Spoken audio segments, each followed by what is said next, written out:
Cheers and welcome back. In today's video I'm going to teach you all about the different types of opal.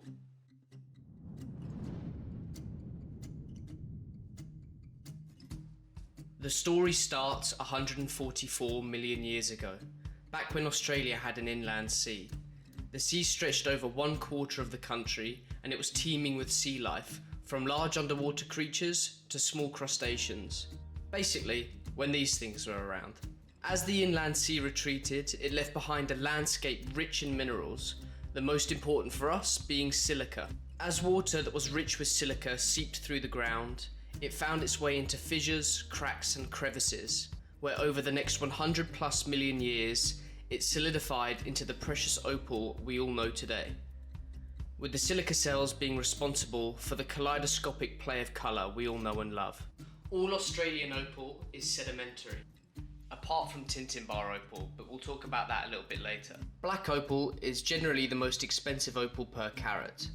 It can only be found in Lightning Ridge, although there are stories of it being found in Coober Pedy as well, just on very rare occasion. Black opal can be identified by how dark its body tone is using the body tone scale. 1 to 4 is black opal, 5 and 6 is dark opal, 7 through 9 is light opal. Black opal has two major fields: the Cochrane fields, which produces knobby opal, and the Grawin fields, which produce seam opal. Seam opal is formed by the same process mentioned before, when silica-rich water penetrates the ground and settles in cracks and fissures in the earth caused by movement of the earth. Knobby opal is similar, but instead of forming in thin seams, the silica water fills voids left behind by minerals and fossils which previously occupied that space. Both of these processes can form white or even crystal opal. However, black opal is rare. It's actually 5,000 times rarer than a diamond.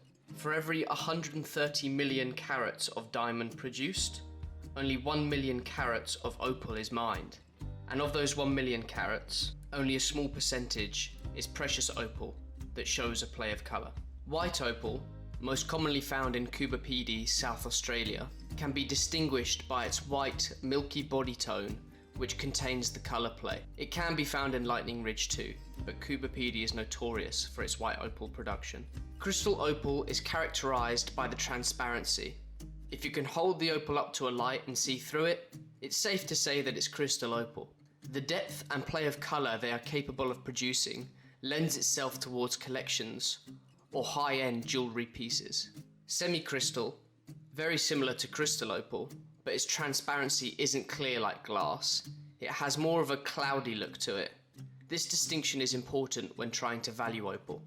Boulder opal can only be found in Queensland, Australia, formed by, you guessed it, silica-rich water seeping into the ground, but this time it finds itself filling the cracks and voids of ironstone boulders.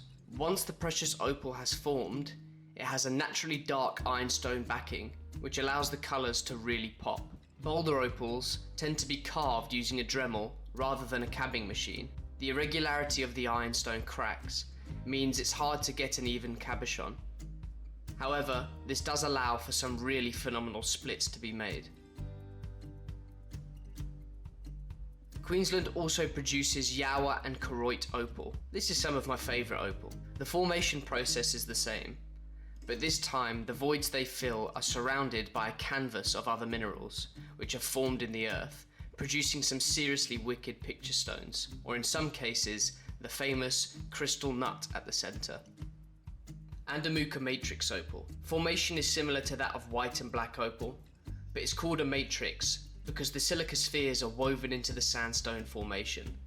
This type of opal needs to be treated using a sugar and acid burning technique, which darkens the material, allowing the colour to radiate in contrast to the dark backing. It's a much cheaper alternative to other natural opals. But just be careful though, as some sellers might try and get one over on you and sell it as a black opal when it's not. Here's a comparison. A special mention are fossil specimens. They are formed mostly in Coober Pedy and the Cochrane fields of Lightning Ridge, Australia. The silica water fills the void left behind by the fossil, whether it be a dinosaur bone or crustacean shell. I mined this one myself when I went mining in Lightning Ridge, but I'll tell that story another time. Some show no colour, and others have colour play, Regardless, it is a must-have for any opal collector. All other types of opal found on Earth are volcanic. Tintinbar, which I mentioned earlier in the video, is an old mining field in Australia which shut down many years ago. It is volcanic opal, and it has produced one of the most famous opals we've ever seen, called the Eternal Flame. Other types are Ethiopian opal, Brazilian opal, Mexican opal, Indonesian opal, which is usually treated to make it darker, and American opal, which is usually called Spencer or Idaho opal. This one's a triplet. Although these are all formed using silica, it's a volcanic formation process rather than sedimentary. This volcanic opal is cheaper than Australia's sedimentary opal because it's highly porous, meaning it absorbs water. But worst of all, it's incredibly unstable, with most of the opal capable of cracking when left out of water, which makes it unsuitable for jewellery. I hope you enjoyed today's video, guys. I hope you found it both entertaining as well as educational. If you're someone like me who has a chronic opal addiction, then hopefully seeing all that opal in the video has tickled that little nerve for you this week. So if you did enjoy today's video, I'd appreciate it if you gave it a like down below. Drop a comment as well to let me know what you think, and remember to subscribe if you want weekly opal content. And as always, I will see you in a week's time.